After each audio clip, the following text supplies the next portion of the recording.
इस बीच एक और बड़ी खबर सामने आ रही है। अखिलेश यादव ने बयान जारी करके ममता बनर्जी का समर्थन किया है। जिस प्रदेश में जो दल मजबूत हो उसे आगे कर चुनाव लड़ाया जाए। अखिलेश यादव ने ये कहा, बिहार के सीएम नीतीश कुमार भी यही चाहते हैं। लोकतंत्र बचाने के लिए पूरी तैयारी से संघर्ष करना होगा। कर्नाटक में जनता ने नफरत फैलाने वालों को नकार दिया है।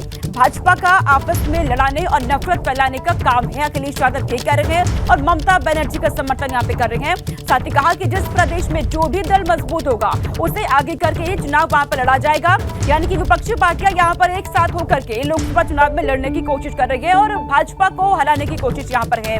और इसको लेकर के बिहार के सीएम नीतीश कुमार भी यही करना चाहते हैं, ये भी अखिलेश यादव ने यहाँ पर कहा है। निकाय चुनाव में हार को लेकर के कांग्रेस की बैठक हो रही है। लखनऊ में कांग्रेस नेताओं की आज बैठक होने जा रही है। निकाय चुनाव में मिली हार की समीक्षा यहां पर की जाएगी। प्रदेश अध्यक्ष बृजलाल खाबरी इस बैठक को लीड करने वाले हैं। प्रांतीय अध्यक्षों के साथ ही हार की समीक्षा भी यहां पर की जाएगी। तो कांग्रेस को जिस तरीके से निकाय चुनाव में हार मिली है, इसके बाद अब कांग्रेस भी मंथन में यहाँ जुट चुकी है। निकाय चुनाव में मिली हार की समीक्षा यहाँ पर की जाएगी। क्या वजह रही उसको दूर करने की कोशिश की जाएगी, क्योंकि आगामी लोकसभा चुनाव आ रहा है। ऐसे में उसे लेकर के पार्टी ग्राउंड पर उतरने की कोशिश कर रही है। कर्नाटक में जो जीत मिली है उसके बाद पार्टी का हौसला कहीं ना कहीं बढ़ा है और इसके बाद निकाय चुनाव में मिली हार की समीक्षा अब पार्टी करने जा रही है।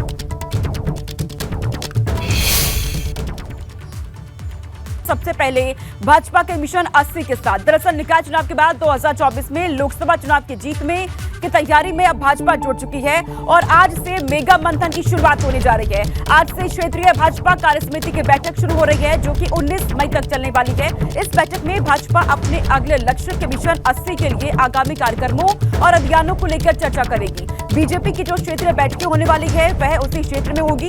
3 क्षेत्र में प्रदेश अध्यक्ष भूपेंद्र चौधरी जाएंगे और 3 क्षेत्र की बैठक महामंत्री संगठन धर्मपाल सिंह करने वाले हैं।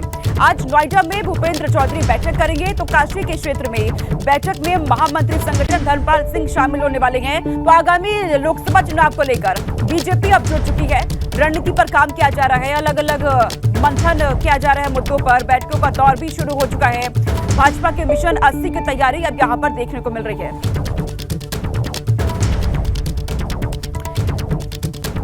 क्या है भाजपा का मेगा मंथन, अब आप ये जान लीजिए। 2024 चुनाव की तैयारियों को लेकर क्षेत्रीय कार्यसमिति की बैठक होने जा रही है। 17, 18 और 19 मई को अलग अलग क्षेत्रों में बैठक होगी।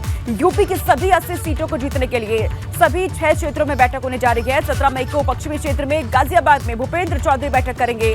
17 मई को काशी क्षेत्र में बैठक होने वाली है। वाराणसी में महामंत्री संगठन धर्मपाल सिंह करेंगे। उसके बाद अगले दिन 18 मई को ब्रज क्षेत्र की बैठक बरेली में प्रदेश अध्यक्ष भूपेंद्र चौधरी करेंगे। तो 18 मई को भी गोरखपुर क्षेत्र की बैठक गोरखपुर में महामंत्री संगठन धर्मपाल सिंह करेंगे। 19 मई को कानपुर क्षेत्र की बैठक कानपुर में प्रदेश अध्यक्ष भूपेंद्र चौधरी करने वाले हैं। तो 19 मई को ही अवध क्षेत्र में बैठक होगी और यहाँ पर महामंत्री संगठन धर्मपाल सिंह लखनऊ में बैठक करने वाले हैं। तो पूरी प्लानिंग कर ली गई है किस तरीके से 2024 को साधना है और क्या ग्राउंड पे कौन कौन नेता रहने वाले हैं, किस तरीके से बैठकें होने वाली हैं और इसमें मुद्दों पर यहाँ पर बातचीत होने वाली है। तो 2024 चुनाव की तैयारियों को लेकर क्षेत्रीय कार्यसमिति की बैठक अब होने जा रही है और इसमें रणनीति बनाई जाएगी लोकसभा चुनाव को लेकर कि कैसे लोकसभा चुनाव में 80 की 80 सीटें जीतनी है, क्योंकि बीजेपी ने इस बार दावा किया है 80 सीटें जीतने का। 80 मिशन को लेकर के बीजेपी की तैयारी शुरू भी हो चुकी है। अलग अलग क्षेत्रों में बैठक होने जा रही है। 17, 18 और 19 मई बेहद अहम बैठक होने वाली है बीजेपी की अलग अलग क्षेत्रों में। यूपी की सभी 80 सीट जीतने के लिए सभी 6 क्षेत्रों में बैठक होने वाली है। इसके लिए जगह तय हो चुके हैं, कहां पर कौन नेता रहने वाले हैं ये भी डिसाइड हो चुका है। 17 मई को पश्चिमी क्षेत्र में बैठक गाजियाबाद में भूपेंद्र चौधरी इस बैठक में रहने वाले हैं। तो 17 मई को काशी में एक बैठक होने वाली है जहां पर महामंत्री संगठन धर्मपाल सिंह रहने वाले हैं। 18 मई की बैठक ब्रज क्षेत्र में होने वाली है। बरेली में प्रदेश अध्यक्ष भूपेंद्र चौधरी करेंगे। तो वहीं 18 मई को गोरखपुर क्षेत्र की बैठक गोरखपुर में महामंत्री संगठन धर्मपाल सिंह करने वाले हैं। 19 मई को बैठक होगी कानपुर क्षेत्र में, वहां पर अध्यक्ष भूपेंद्र चौधरी रहेंगे। तो 19 मई को अवध क्षेत्र की बैठक में महामंत्री संगठन धर्मपाल सिंह मौजूद रहने वाले हैं और इसके लिए कार्यकर्ताओं को भी जीत का मंत्र यहां पर दिया जाएगा। निकाय चुनाव में जिस तरीके से बम्पर जीत भाजपा को मिली है, मेयर की सारी सीटें भाजपा ने जीती और एक तरफा जीत यहां पर भाजपा को मिली है। इसके बाद अब लोकसभा चुनाव की तैयारियों में भाजपा जुट चुकी है। ग्राउंड लेवल पर काम किया जाएगा, बूथ स्तर पर काम किया जाएगा। इसके लिए लगातार कार्यकर्ताओं के साथ बैठक हो रही है। उन्हें मंत्र दिया जा रहा है कि कैसे लोकसभा चुनाव को साधना है और कैसे इसके लिए काम करना है। निकाय चुनाव में देखा गया केंद्रीय मंत्री से लेकर बूथ स्तर तक के कार्यकर्ता ग्राउंड पर रहे। सीएम योगी खुद लोगों के बीच पहुंचे, वोट की अपील की और सरकार की योजनाओं को लोगों तक पहुंचाया गया। वाराणसी से संवाददाता नवीन पांडे मेरे साथ जुड़ चुकी हैं। नवीन, क्योंकि 3 दिन तक बैठक होने वाली है 17, 18 और 19 मई, कितनी अहम ये बैठक भाजपा के लिए?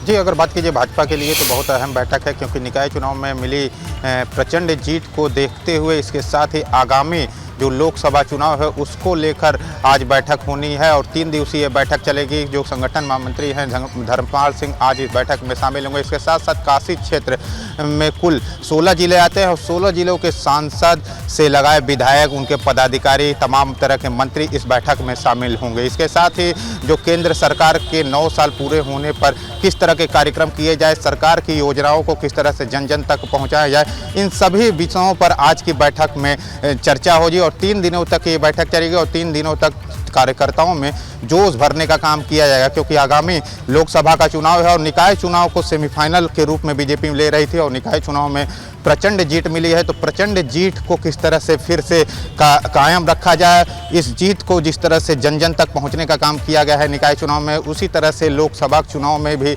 आम जनता के बीच कैसे सरकार की योजनाओं को पहुंचाया जाए, सरकार द्वारा जो कार्य किए गए हैं जनता के हित में, उस कार्य को लेकर जनता के बीच कैसे कार्यकर्ता पहुंचे, बूथ पर कैसे मजबूती पकड़ी जाए, इसको लेकर ये 3 दिवसीय बैठक का आयोजन किया गया है, जो कि 11 बजे से वाराणसी के रोहनिया स्थित बीजेपी कार्यालय में शुरू होगी। धर्मपाल सिंह इस बैठक को लेंगे और समापन दौर में राधा मोहन सिंह इस बैठक में शामिल होंगे। तो काफ़ी अहम बैठक बताई जा रही है काशी क्षेत्र के लिहाज से, क्योंकि काशी क्षेत्र में 16 जिले आते हैं और 16 जिलों को मजबूत करने का प्रयास फिलहाल बीजेपी संगठन की ओर से किया जा रहा है। लिहाजा उसी सिलसिले में आज की बैठक आयोजित की गई है। कार्य समिति की बैठक बीजेपी द्वारा ये आयोजित की गई है, जो कि 3 दिनों तक चलेगी, जिसमें तमाम तरह के मंत्री, विधायक, सांसद और कार्यकर्ता शामिल हो गए, जो जनता के बीच पहुंच के 2024 चुनाव को लेकर भाजपा ने अभी से मंथन शुरू कर दिया है। बहुत शुक्रिया नवीन, तमाम जानकारी हम तक पहुंचाने के लिए। आगे रुक करते हैं 2024 चुनाव के लिए भाजपा का मेगा प्लान भी सामने आ चुका है। मिस्ड कॉल से सदस्यता अभियान के बाद अब मिस्ड कॉल महासंपर्क अभियान, हर मतदाता के मोबाइल फोन पर भाजपा के टोल फ्री नंबर पर एक मिस्ड कॉल यहां पर की जाएगी। मिस्ड कॉल के जरिए परिवारों का डेटा इकट्ठा किया जाएगा। केंद्रीय मंत्री और पदाधिकारी मिस्ड कॉल महासंपर्क अभियान में हिस्सा लेने वाले हैं। सभी इस काम में लगे रहेंगे। हर मतदाता के मोबाइल फोन से भाजपा के टोल फ्री नंबर पर एक मिस्ड कॉल की जाएगी और इसके जरिए परिवारों का डेटा इकट्ठा किया जाएगा। पहले जहां भाजपा की तरफ से अभियान ये सदस्यता अभियान चलाया गया था, तो अब मिस्ड कॉल के जरिए महासंपर्क अभियान की शुरुआत। तो 2024 के चुनाव को लेकर के भाजपा का मेगा प्लान देखने को मिल रहा है। आपको पूरी जानकारी दे देते हैं कि क्या क्या प्लानिंग भाजपा कर रही है। मिस्ड कॉल से सदस्यता अभियान पहले देखा गया, लेकिन अब इसके बाद मिस्ड कॉल महासंपर्क अभियान देखा जा रहा है। हर मतदाता के मोबाइल फोन से भाजपा के टोल फ्री नंबर पर एक मिस्ड कॉल की जाएगी। मिस्ड कॉल के लिए परिवारों का डेटा इकट्ठा यहाँ पर किया जाएगा। इसके जरिए केंद्रीय मंत्री और पदाधिकारी मिस्ड कॉल महासंपर्क अभियान में लगेंगे। लोकसभा क्षेत्र में 250 प्रभावशाली परिवारों का यहाँ पर चयन किया जाएगा। इसके लिए केंद्रीय मंत्री और पदाधिकारी प्रभावशाली परिवारों से बातचीत करने वाले हैं। प्रभावशाली परिवारों में राजनीतिक दल से जुड़े लोगों को शामिल नहीं किया जाएगा। व्यापारी, वकील, डॉक्टर और शिक्षाविदों से ही संपर्क यहाँ पर किया जाएगा। उद्यमी, इंजीनियर, रिटायर्ड अफसर या पुलिस अधिकारी के परिवारों से संपर्क होगा। पीएम नरेंद्र मोदी के 9 साल की उपलब्धियों को घर घर तक पहुंचाया जाएगा। इसके जरिए हर परिवार को राष्ट्रवाद और धार्मिक मुद्दों पर कामों की जानकारी यहाँ पर दी जाएगी। वहीं भाजपा बूथ कमेटी के सदस्यों और पन्ना प्रमुख अभियान में लगे रहेंगे। केंद्रीय मंत्री और पदाधिकारी 24 के संकल्प पत्र में शामिल करने वाले मुद्दों पर बातचीत यहाँ करने वाले हैं। तो पूरी प्लानिंग यहाँ पर कर ली गई है कि कैसे लोगों को इस अभियान से जोड़ना है और लोगों तक इसके जरिए पहुंचना है। केंद्र की योजनाओं को पहुंचाया जाएगा और इस पर मेरे सहयोगी मेरे साथ जुड़ चुके हैं। अधिक जानकारी इस पूरी खबर पर देने वाले हैं विवेक त्रिपाठी, बताएंगे कि कैसे भाजपा पूरी तैयारी कर रही है मिस्ड कॉल अभियान को लेकर के। विवेक, इसके जरिए कैसे लोगों को साधा जाएगा?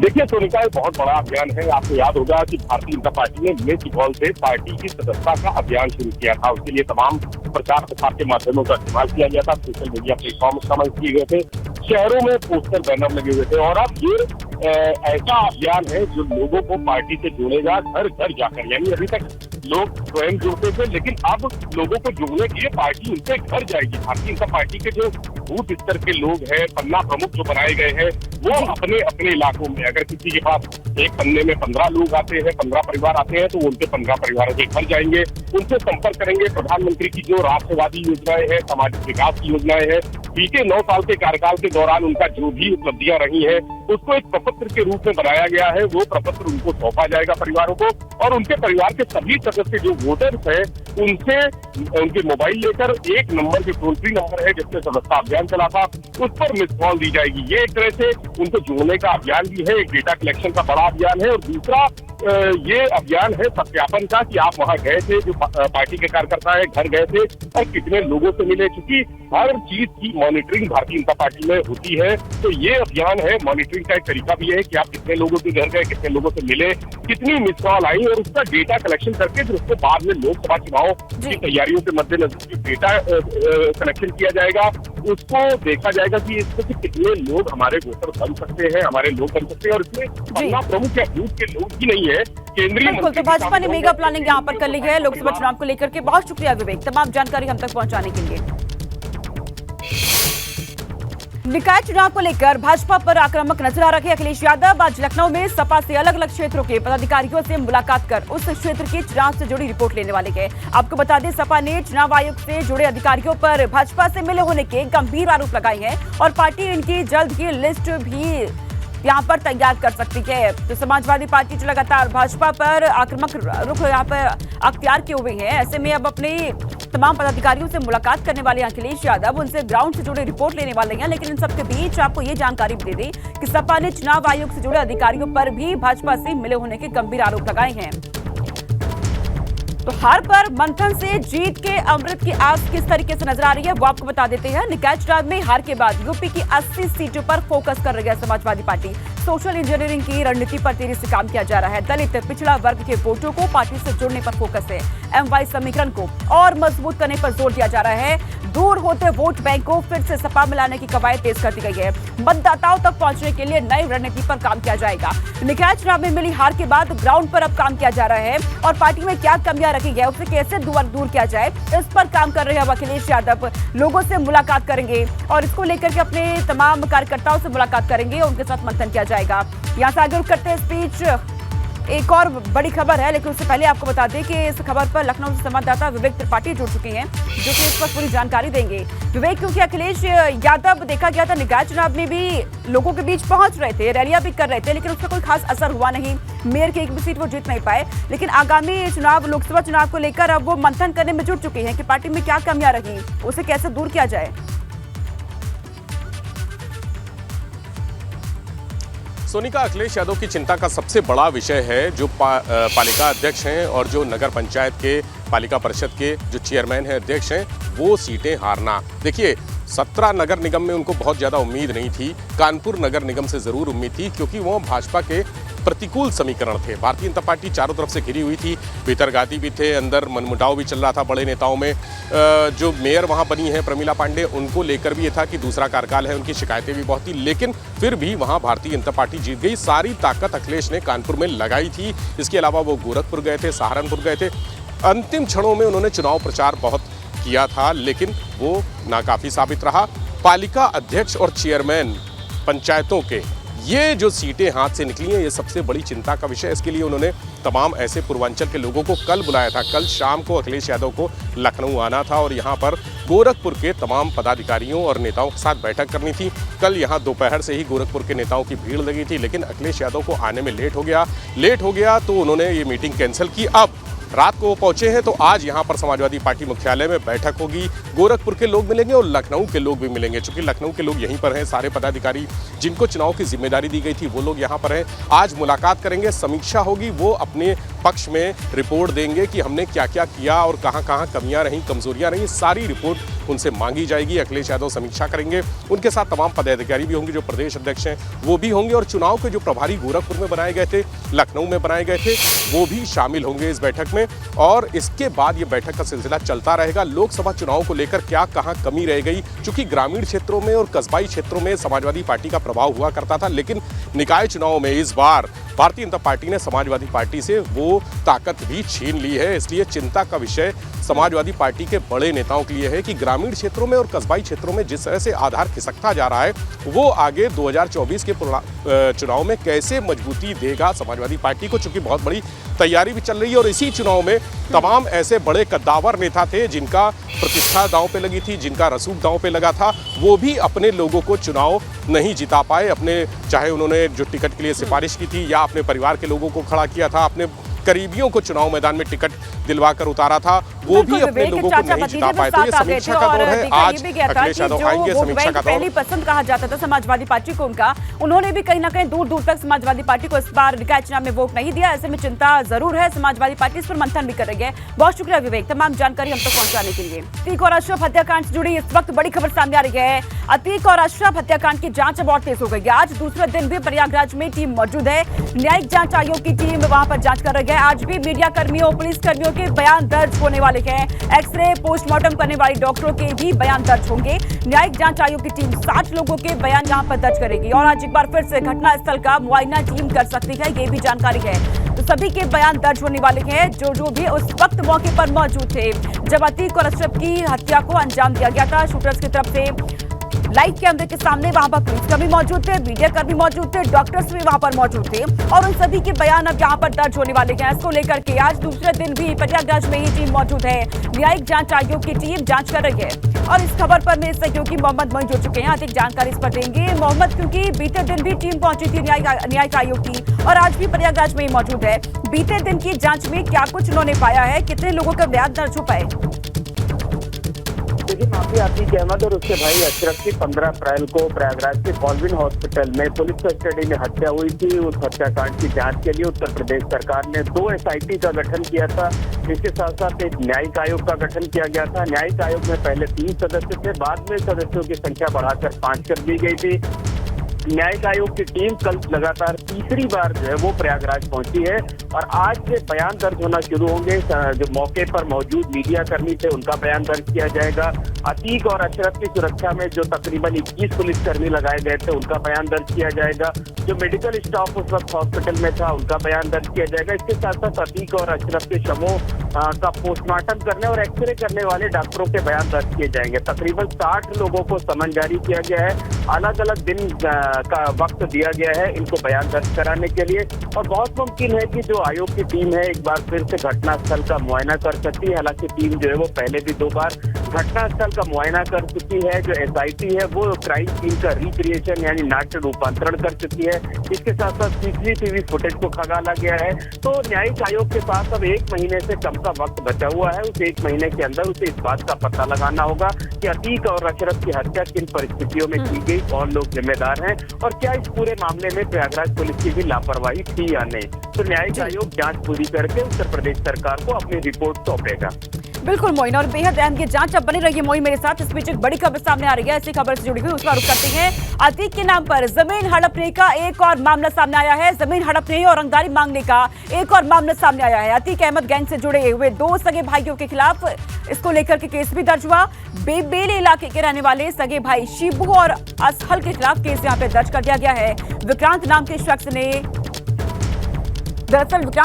शख्स से जमीन के नाम पर 5 लाख हड़पने का आरोप है। पैसे वापस मांगने पर दोनों भाइयों पर अतीक के नाम पर धमकी देने का भी आरोप है। जान से मारने की नियत से विक्रांत के अपहरण की कोशिश का भी आरोप लगा है।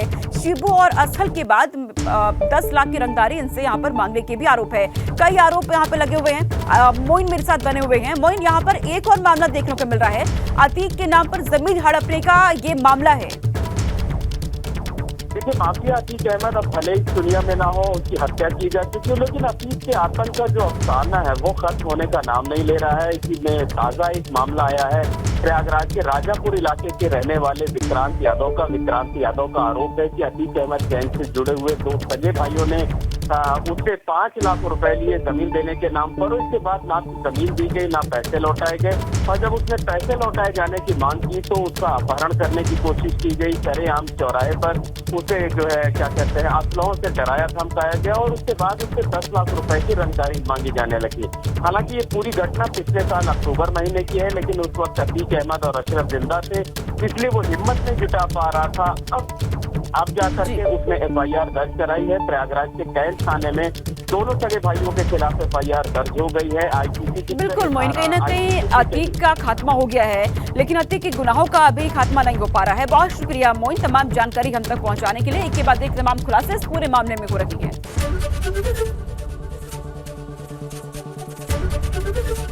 ABP गंगा, खबर आपकी, जुबान आपकी।